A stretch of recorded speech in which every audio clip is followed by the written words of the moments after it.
실기시험을 대비해 꼭 기억해야 하는 부분만을 모아놓았습니다. 직업상담사 2급 초단기 합격비법 2차 실기대비 이론과 문제집의 내용을 바탕으로 제작된 강의입니다. 고정 댓글에 질의응답을 위한 카페 링크와 교재 구매 링크를 넣어드렸습니다. 정신분석 상담에서 방어 기제의 종류 5가지를 쓰고 설명하는 문제입니다. 억압, 퇴행, 합리화, 부정, 투사요. 이거 생각해보면 우리나라 드라마에서 다 나오는 기법들입니다. 주로 억압과 퇴행은 심약한 여자 주인공들이 많이 여기에 해당하고요. 나머지 합리화, 부정, 투사는 주로 악당 주인공들이 이 기법들을 많이 쓰죠. 자, 첫 번째 억압과 퇴행이요. 자, 억압은 뭔가 어렸을 때 굉장히 충격적인 사건들을 겪어서 굉장히 괴로운 경험들이 생기면 무의식이 이걸 눌러버려서 선택적인 망각이 되게 합니다. 그 사건이 기억이 안 나죠. 드라마 끝날 때쯤 문제가 해결이 되면서 주인공이 다시 억압에서 풀리면서 해결이 돼요. 이런 드라마 많죠. 자, 두 번째 퇴행이요. 초기의 발달 과정으로, 즉 어린이 과정으로 다시 후퇴해 버립니다. 초기의 발달 단계로 후퇴해서 어린아이처럼 행동하는 거예요. 퇴행 과정입니다. 억압과 퇴행, 요거 착하고 연약한, 심약한 주인공들의 기법이고요. 나머지 합리화, 부정, 투사요. 합리화, 그럴듯한 이유를 들어서 정당화하죠. 주로 악당들이 사용하는 기법이요. 두 번째, 부정이요. 부정합니다. 일어나지 않은 사건으로 혹은 내가 안 한 사건으로 일어나지 않은 사건으로 부정해버립니다. 부정이요. 마지막 투사.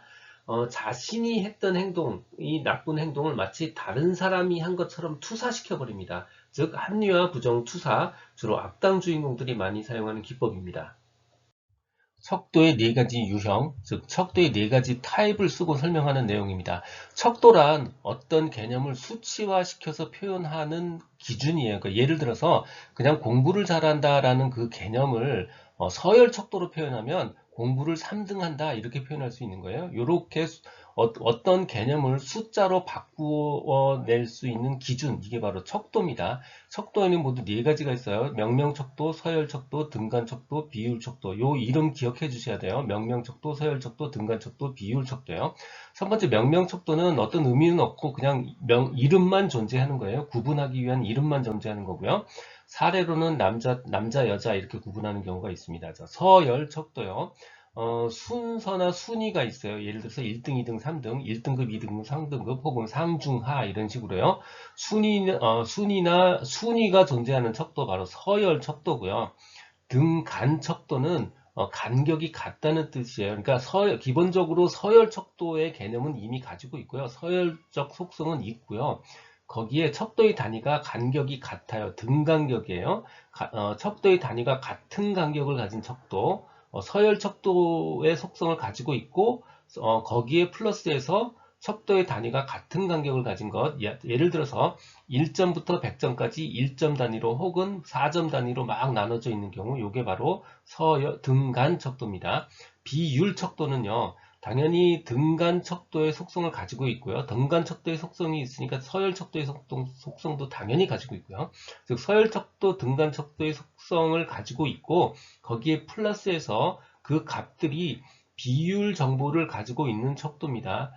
비율 정보를 갖고 있기 때문에 당연히 0점에 대한 정보도 있어요. 예를 들어서 어떤 무게의 서열을 만들어낸다면 10kg, 20kg, 30kg라고 해서 각 망치의 무게를 표현할 수 있죠. 이게 어떤 비율 척도의 한 사례인데 단위 킬로그램이라는 단위도 있지만 10kg가 30kg는 10kg보다 3배 무겁다는 비율 정보를 가지고 있죠. 하지만 1점이 100점이 1점보다 100배 훌륭하다는 그런 비율은 없어요. 등간척도에서는. 등간척도에서는 그 비율이 몇 배 더 낮다, 더 모자르다 이런 비율은 없습니다. 하지만 비율 척도에서는 비율 정보를 더 추가해서 갖게 되는 그런 정보입니다. 초기상담 구조화의 내용입니다. 초기상담 구조화의 내용 그리고 상담자 유의사항 이렇게 2가지로 구성이 되어 있습니다. 효과적으로 공부할 수 있도록 내용은 통합해서 설명을 드렸어요. 각각의 모범 답안은 교재 통해서 확인할 수 있고요. 내용을 손으로 공부해야 한다는 것은 절대로 잊으시면 안 됩니다. 초기 상담에서 상담 구조화와 상담자 유의사항은 같은 문제입니다. 딱 하나 차이는 뭐냐면 상담자 유의사항은 면담 전에 해야 되는 일이 하나 더 있어요. 그러니까 면담 전 사전 자료 검토해야 되는 게 하나가 더 추가될 뿐이고 나머지는 다 동일한 겁니다. 자, 상담의 구조화 내용 혹은 상담 전 유의사항이요. 첫 번째 상담 목표 정해야 되고요.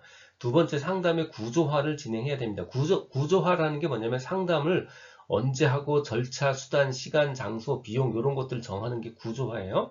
세 번째 역할을 정해야 돼요. 상담자의 역할 정해야 되고 내담자의 역할을 정해야 되고 지켜야 될 규칙을 정해야 되고요. 마지막으로 비밀 보장 및 한계 고지가 더 있습니다. 딱 하나 차이가 뭐라고 그랬죠? 상담자 유의사항은 면담 전에 그 상담자에 대한 자료를 검토해야 되는 것, 면담 전 사례와 그 자료 검토 요거 하나만 더 추가될 뿐입니다. 임금격차 발생 원인 파트입니다. 산업별 임금격차가 발생되는 원인을 다루고 있고요. 임금격차 발생 원인 중 경쟁적 요인을 다루고 있습니다. 산업별 임금격차 발생하는 원인이요. 첫 번째는 노동 생산성의 차이입니다. 어떤 산업이 노동 생산성이 높다면 당연스럽게 돈을 많이 벌게 되고요. 그 산업군은 임금이 올라가는 경향이 있습니다. 두 번째, 노동조합의 존재 여부요. 어떤 산업이 노동조합이 강력하게 구축되어 있다면 노동조합이 없는 산업에 비해서 임금이 높은 경향이 있어요. 세 번째는 산업별 시장 지배력의 차이, 즉 독과점의 차이입니다. 예를 들어서 어떤 특정 기업 하나가 한 산업을 독점하고 있다면 이 사람은 충분한 수익을 유지하는 경향이 있죠. 즉 돈을 많이 법니다. 돈을 많이 벌게 되니까 자연스럽게 임금도 올라가는 경향이 있고요.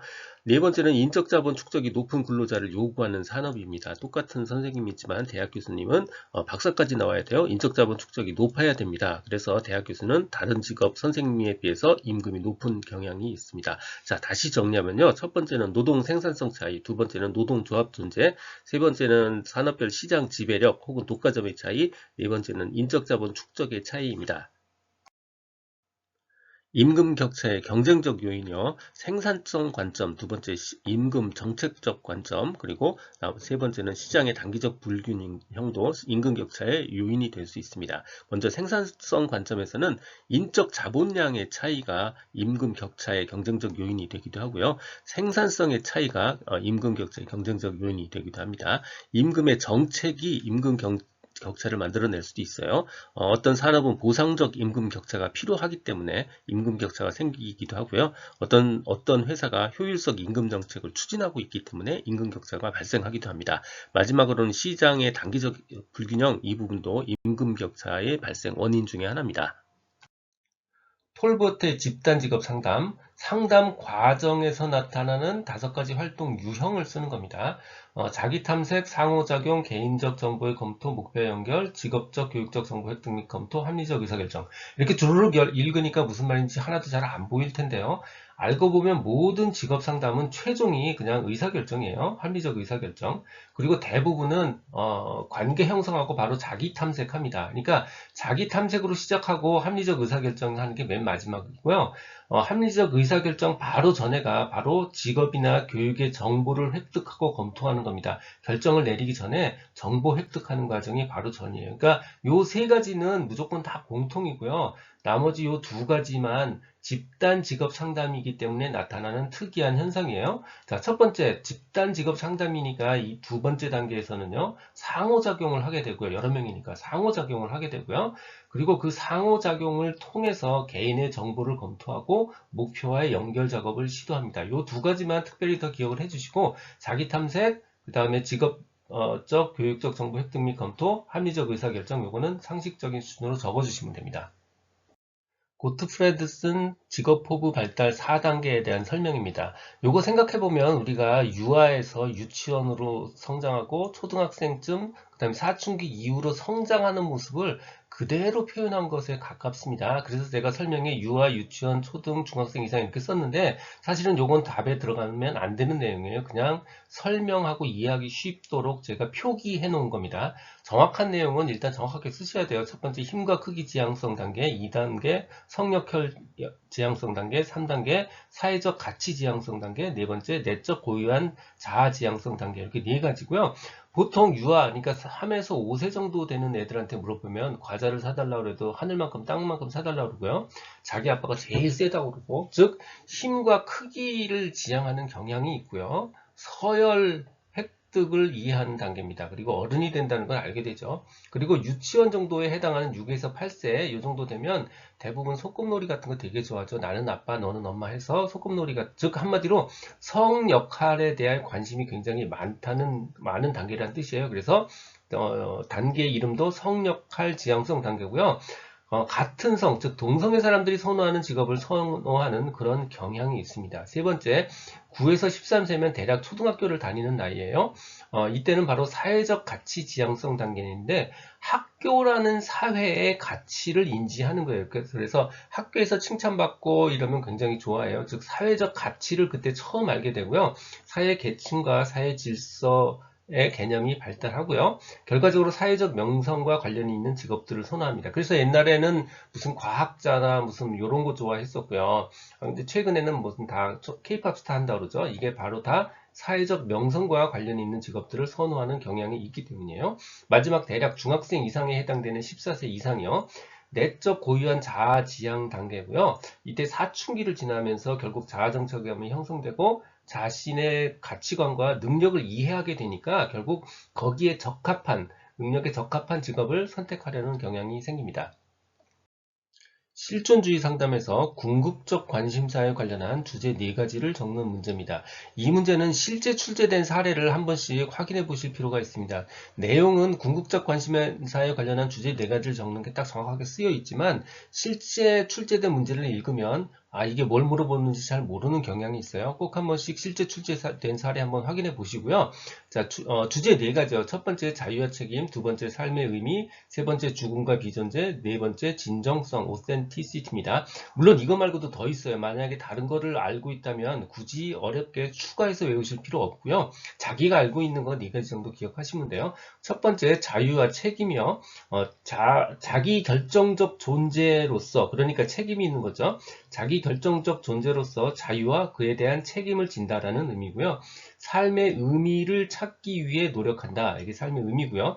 죽음과 비존재는 인간은 유일하게 자신이 죽는다는 것을 아는, 자각하고 있는 그런 존재라는 의미예요. 그래서 그 죽음과 비존재고요. 마지막으로 진정성. 인간은 자신의 정체성과 의미를 진정으로 추구하는 존재다. 솔직하고 다른 의미예요. 인간은 자신의 정체성과 의미를 진정으로 추구하는 존재다. 진정성입니다. 듣고 계신 강의는 직업상담사 2급 초단기 합격비법의 핵심 내용 파트입니다. 서술형 2차 실기시험은 손으로 쓰여진 것만 점수로 연결이 됩니다. 눈으로 머리로만 공부하면 실패할 수 있습니다. 손으로 직접 쓰며 공부해야만 한다는 점 기억 바랍니다. 답은 아는데 실제 출제 사례와 연결 짓지 못해서 틀리지 않도록 교재를 통해서 실제 문제 출제 사례 부분은 꼭 확인해 보시기 바랍니다. 고정 댓글에 질의응답을 위한 카페 링크와 교재 구매 링크를 넣어드렸습니다. 지금까지 라디캠지기 꾸벅이 박종규였습니다. 감사합니다. 직무 스트레스 조절 변인 3가지를 쓰고 설명하는 문제입니다. 변인은 변수예요. 그러니까 스트레스를 조절하는 변수 3가지를 쓰고 설명하라 라는 뜻이에요. 변수 3가지, 변인 3가지 정확한 용어 살려서 써주셔야 됩니다. 첫 번째 AB형 성격 유형, 두 번째 통제 위치, 세 번째 사회적 지원이요. AB형 성격 유형요. 직무 수행에서 경쟁적이고 성취지향적인 A형, 직업 못 사는 사람들이요. 성취지향적인 A형이 스트레스에 취약하고요. 두 번째 통제 위치, 어떤 사건이나 결과를 스스로 통제할 수 있다고 생각하면 스트레스에 훨씬 더 강해집니다. 즉 내가 스스로 하는 행동은 스트레스가 적어요. 근데 억지로서 시켜서 하는 행동은 스트레스가 더 커집니다. 스스로 통제할 수 있다고 생각하면 스트레스가 더 강해집니다. 세 번째 사회적 지원이요. 가족이나 친구들처럼 정서적, 수단적인, 사회적인 지원을 받는, 감정적인 지원을 받는 사람은 스트레스에 훨씬 더 강합니다. 긴즈버그 진로 발달 단계 중 현실기에 3가지 하위 단계를 쓰고 설명하는 내용입니다. 현실기 하위 단계, 탐색 단계, 구체화 단계, 특수화 단계입니다. 이 단어 살려서 기억해서 써주셔야 돼요. 현실화 단계는 17세부터고요. 결과적으로 현실화니까 현실적인 직업을 선택하는 단계입니다. 즉 능력, 자기가 가지고 있는 능력과 흥미를 통합해서 현실적인 직업을 선택하는 단계고요. 나이도 17세부터잖아요. 그러니까 우리나라로 따지면 어느 대학과 학과를 갈까 혹은 뭐 어디에 어떤 직업을 가질까를 선택하는 나이, 즉 현실적인 직업을 선택하는 나이고 이 문제가 가끔 나오는 이유는 현실적인 직업 상담이 시작되는 처음 시기이기 때문인 것 같아요. 자, 어찌됐건 탐색 단계, 구체화 단계, 특수화 단계 요 단어 살려서 기억해서 써주셔야 되고요. 탐색 단계는 탐색하는 단계고 구체화 단계는 구체화 단계고요. 특수화 단계는 스페셜라이즈드 된 단계, 즉 세밀한 계획, 전문화, 세분화된 의사결정을 하는 그런 특수화, 스페셜라이즈드 되는 그런 단계입니다. 자, 탐색 단계요. 직업 선택의 다양한 가능성을 탐색하는 단계, 직업 선택의 다양한 가능성을 탐색하는 단계, 직업 선택의 기회와 경험을 가지러 노력을 하게 되죠. 구체화 단계는 구체화 단계입니다. 직업 목표의 구체화 단계, 특수화 단계, 특수화 단계예요. 목표 설정에 대한 특수한 단계, 즉 세밀한 계획을 세우는 단계, 전문화, 세분화된 의사결정을 하는 단계, 바로 특수화 단계입니다. 수집된 자료가 정규 분포에서 벗어나는 것을 해결하는 방법 세 가지입니다. 이렇게 정규 분포가 나와야 되는데 이 정규 분포에서 한쪽이 좀 다르든가 끝이 막 긴데든가 아무튼 이상하게 나온다면 이거를 정규 분포로 다시 변환시키는 방법 세 가지요. 기본적으로 개념으로 이 분포가 맞지 않으면 조금 다듬어 주고요. 끝은 좀 잘 안 맞다 그럼 끝을 좀 잘라주고 그래도 안 되면 다 풀어헤쳐서 이렇게 정규 분포로 강제로 변환시켜주는 방법입니다. 그래서 분포가 안 맞으면 다듬고 끝을 잘라내고 그래도 안 되면 풀어헤친다. 요 기본 개념을 알고 있으면 내용 자체는 그렇게 어렵지 않고요. 저는 기억은 그냥 인절미와 완탕면 이렇게 기억했어요. 인절미 할 때 절미법이고요. 완탕면 할 때 완곡법, 완탕면 할 때 면적환산법입니다. 요 제목 세 가지 다시 기억해 주셔야 돼요. 완곡법, 절미법, 면적환산법이요. 완곡법은 분포가 있는데 분포는 거의 비슷하게 나오는데 한쪽이 조금 안 맞았어요. 이런 것들 플러스 마이너스 가감해 가지고 전체적으로 이렇게 정규 분포 모양으로 만들어 주는 겁니다. 정상 분포하고 비슷하게 나왔을 때 사용하는 방법, 점수를 좀 가감해서 정규 분포 모양으로 만들어 주는 거예요. 다듬는 거지. 그러니까 두 번째 절미법, 꼬리가 한쪽이 너무 길어요. 그랬을 때 꼬리가 작을 때만 쓸 수 있는 방법이고요. 비정상적인 편포, 즉 비정상적으로 치우친 꼬리를 잘라서 그냥 정규 분포로 만들어 줍니다. 꼬리를 잘라서 정규 분포로 만들어 주는 거. 마지막 면적 환산법. 두 가지 방법을 쓰기 어렵고 막 이렇게 이런 식으로 막 좀 어렵게 나왔다 그러면 이거를 그냥 전부 다 지점수로 다 지점수로 다 변환시켜요. 그래서 지점수를 기준으로 이렇게 정규 분포로 강제로 등수 기준으로 만들어 버립니다. 그래서 100분위 점수를 찾아서 해당하는 지점수로 변환해주는 방법, 해당하는 지점수로 트랜스포메이션 하는 방법, 바로 면적 환산법입니다. 코틀의 원형 검사에서 시간 전망 개입의 세 가지 차원을 쓰고 설명하는 겁니다. 방향성, 변별성, 통합성 이렇게 세 가지를 쓰셔야 되고요. 방향성은 과거, 현재, 미래의 순서로 방향성을 가지며 미래에 대한 긍정적인 입장을 구성합니다. 변별성이요. 미래에 대한 태도를 강화하고요. 목표 설정을 이루도록 하고요. 마지막 통합성이요. 현재 행동과 미래 결과를 연결시키는 작업을 합니다. 윌리엄슨의 특성요인 이론 중 인간 본성에 대한 5가지 기본 가정이요.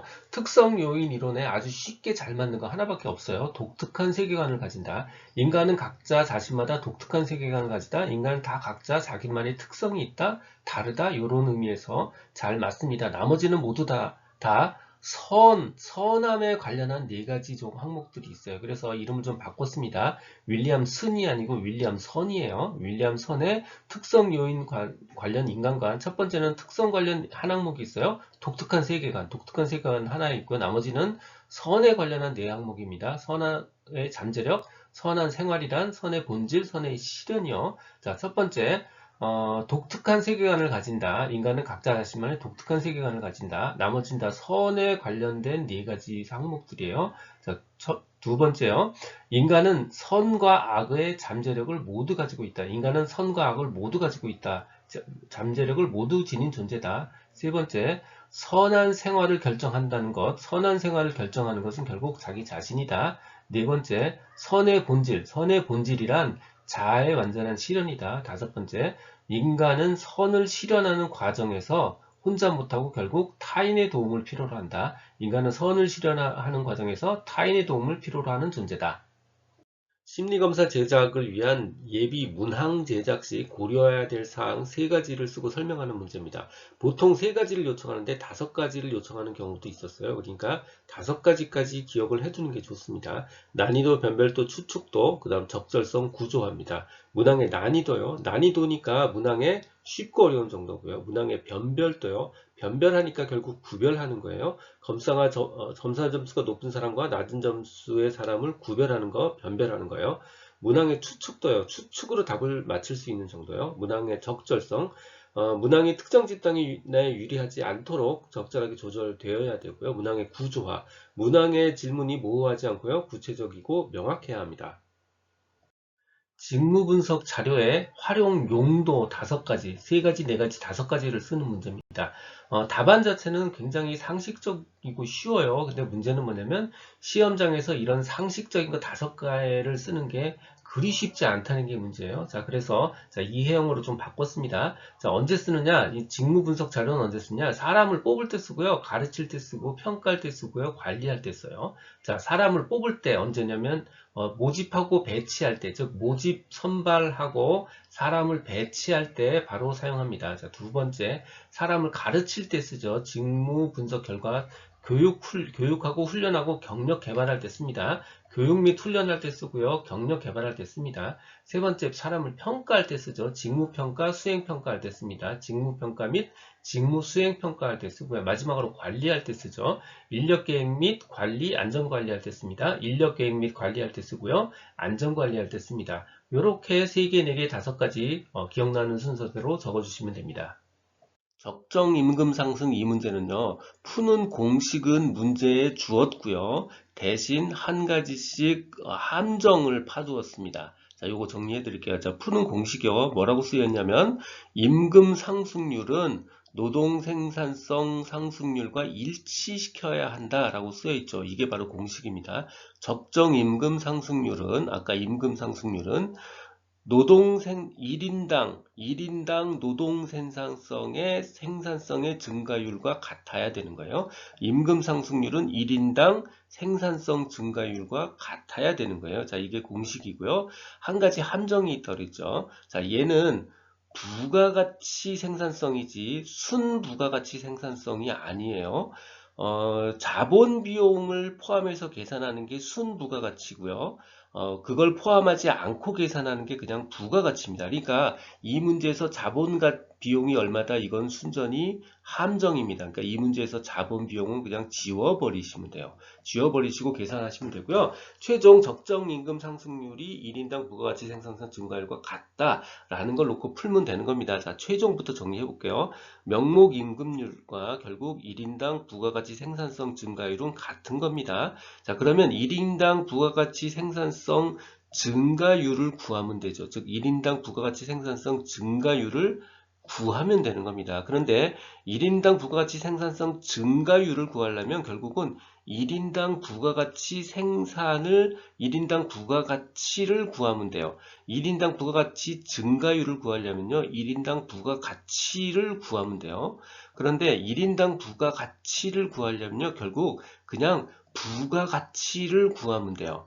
부가가치. 자, 요 순서를 그대로 역으로 풀면 되는 겁니다. 자, 해마다 부가가치는 어떻게 구하냐면 그냥 물건 가격에다가 생산량을 곱하면 부가가치가 주어져요. 그래서 17년 부가가치 총액을 구하면 물건 가격 10원에 생산량 100개 곱해서 1000원을 얻을 수 있고요. 마찬가지로 18년의 물건값 12원, 18년의 생산량 120개 해서 1440원을 구할 수 있습니다. 자, 부가가치 총액을 구했죠. 그러면 이 부가가치 총액을 1인당 얼마씩 부가가치를 구했느냐가 중요하니까 결국 1인당 부가가치를 구해야 돼요. 그러면 요 각자 부가가치를 인원수로 나눠주면 되죠. 그래서 부가가치 1000원을 인원수 40명으로 나눠서 25원을 얻을 수 있고요. 마찬가지로 부가가치 1440원을 인원수 50명으로 나눠서 28.8원을 얻을 수 있습니다. 그러면 우리가 1인당 부가가치를 얻었으니까 결국 이 두 개 25원에서 28.8원으로 증가한 증가율을 구하면 됩니다. 증가율은 큰 값에서 작은 값을 빼서 처음 값으로 나눠주면 돼요. 그러니까 28.8에서 작은 값 25를 빼서 처음 값 25로 나눠주면 그냥 0.152 증가율을 얻을 수 있습니다. 요거 퍼센트로 구하면 15.2%죠. 자, 요 1인당 부가가치 생산성 증가율을 구했으니까 결국 명목임금률은 15.2%를 상승한다. 이렇게 정리하시면 돼요. 다시 정리할게요. 자, 최종 적정 임금 상승률은 1인당 부가가치 생산성 증가율과 같고요. 그거 계산하려면 첫 번째는 부가가치를 구하고요. 자, 두 번째는 1인당 부가가치를 구하고요. 세 번째는 그거의 증가율을 구해요. 그렇게 되면 결국 그 증가율이 명목임금률에 해당하는 겁니다.